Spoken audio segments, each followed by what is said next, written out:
Welcome to Peaceful Slumbers.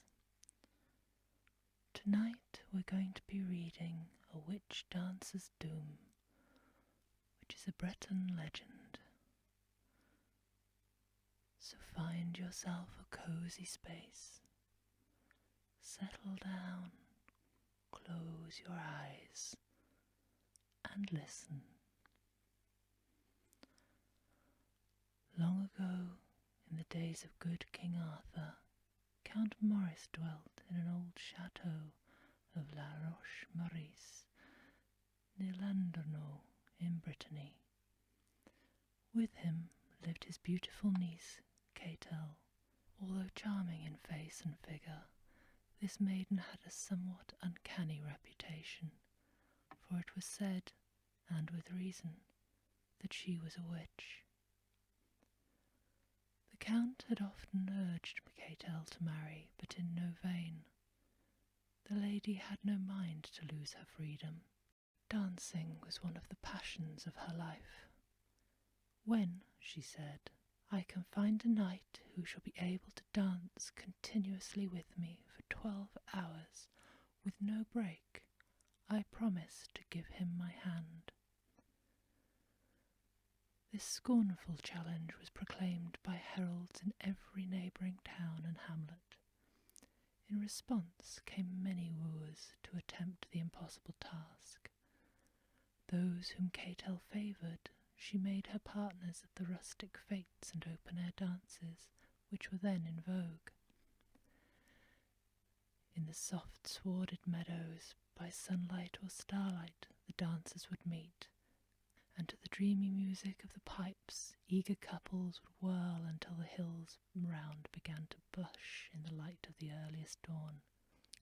The wildest, giddiest, yet most graceful of the throng was Catel, who danced madly on until one by one her partners sank, fainting upon the ground, and death released them from the heartless sorceress who lured them into her toils.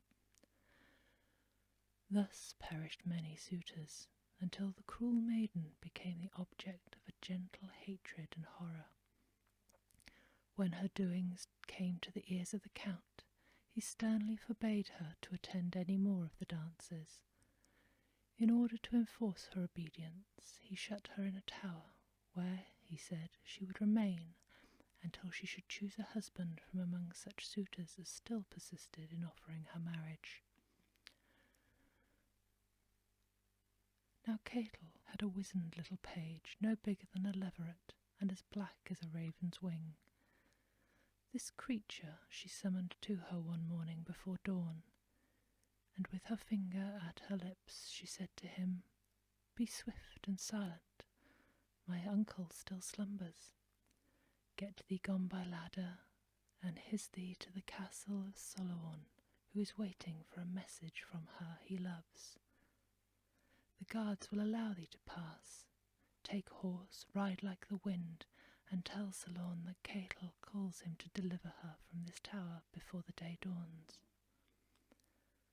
The infatuated young knight obeyed the summons immediately. In an hour's time he was assisting the lady to mount his horse, after having got her in safely down the rope ladder. As from the window of the dungeon the dwarf watched them ride away, he chuckled to himself. Ha, ha! And so they are off to the great ball held today in the martyr's meadow. Ah, my dear Solorn, before another sun shall rise your death knell will be tolled. When Catel and her gallant cavalier arrived at the martyr's meadow, they excited general surprise and admiration. Some, however, shook their heads forebodingly, as they heard that Solorn, now Catel's affianced lover, was to be her partner, for they knew that this brave young knight must needs fall a victim to her spell. The ball began. Some of the most skilful pipers in the land had been engaged for the occasion, and they played cavots, rondas, courants, and many other dances without intermission. But Catel waited until night came, and the torches were lit. Then she took Solorn's hand, and they began to dance together. round again, once more, ha-ha!" laughed the maiden witch as they spun along. "What, are you tired already? Do you give in this soon?" "Never, while I am with you," was the fervent reply. This fatal spell had begun to work. Thus on they whirled, yet more swiftly than before, so that the other dancers stood aside to watch them. After a time, however, Catel observed that her partner was gradually becoming weaker, and that he would soon be unable to keep pace with her. "Courage!" exclaimed she in a bantering tone. "We cannot stop yet. It wants to be a very short time to midnight, and then I shall be yours." Solon, although almost exhausted, strained every nerve and muscle in a frantic, final effort to continue the dance. Round the field they flew at lightning speed, but it was for the last time. The knight's knees shook, his breath became more quick, and then, with difficulty, he gasped out the words, "O Catel, have mercy, I can do no more. Catel, my love, have I not won you yet?" But as he sank lifeless upon the ground, Catel turned coldly away. His fate was nothing to her.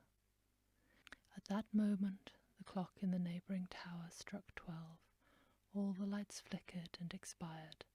Darkness reigned supreme, and through the darkness, shrilling high above every other sound, rang the mocking laugh of the impish dwarf.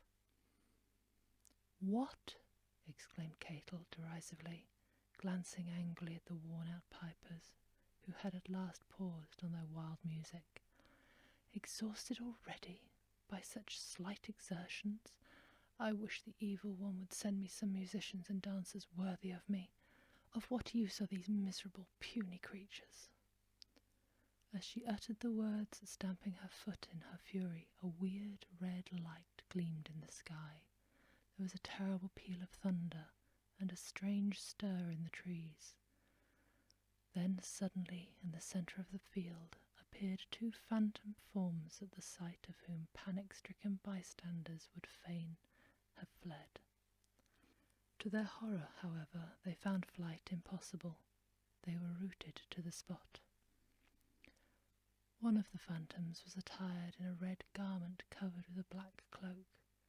Beneath his arm he held a large double pipe, coiled around which were 5 hissing, writhing serpents. The other stranger, who was exceedingly tall, was dressed in a tightly fitting black suit and heavy red mantle, while upon his head waved an imposing tuft of vulture's plumes. The ghostly piper began at once to play an unearthly dance tune, so wild and maddening that it made all the hearers tremble. His tall, grim companion seized Catel by the waist, and the couple whirled round to the mad measure, which grew ever faster and more furious. In an instant the torches were relit. A few others joined in the dance, not for long, however. Catel and her phantom were soon the only dancers. Shriller still shrieked the pipes, faster yet grew the music, more and more swiftly spun the feet. Ere long the witch-maiden felt that her strength was deserting her. The torches swam before her eyes, and in the last extremity of terror she struggled to release herself from the iron grip which held her so relentlessly. "What, so soon tired?" cried the spectre, jeering at her. "Do you give in as soon as this? Come, round once more, ha-ha!" Thus was Catel treated as she had treated others. She had no breath left wherewith to answer. Her last hour had come. She made one more wild, despairing bound, then fell to the ground in the throes of death. At that moment the phantoms vanished. There was a vivid, lightning blaze, a terrific crash of thunder, then fell black darkness hiding everything. A tempestuous wind rose and rain fell in torrents. When the storm had cleared and the morning sun shone out, those who found courage to visit the spot beheld the forms of Catel and her lover Sir Lorne lying dead upon the shrivelled turf.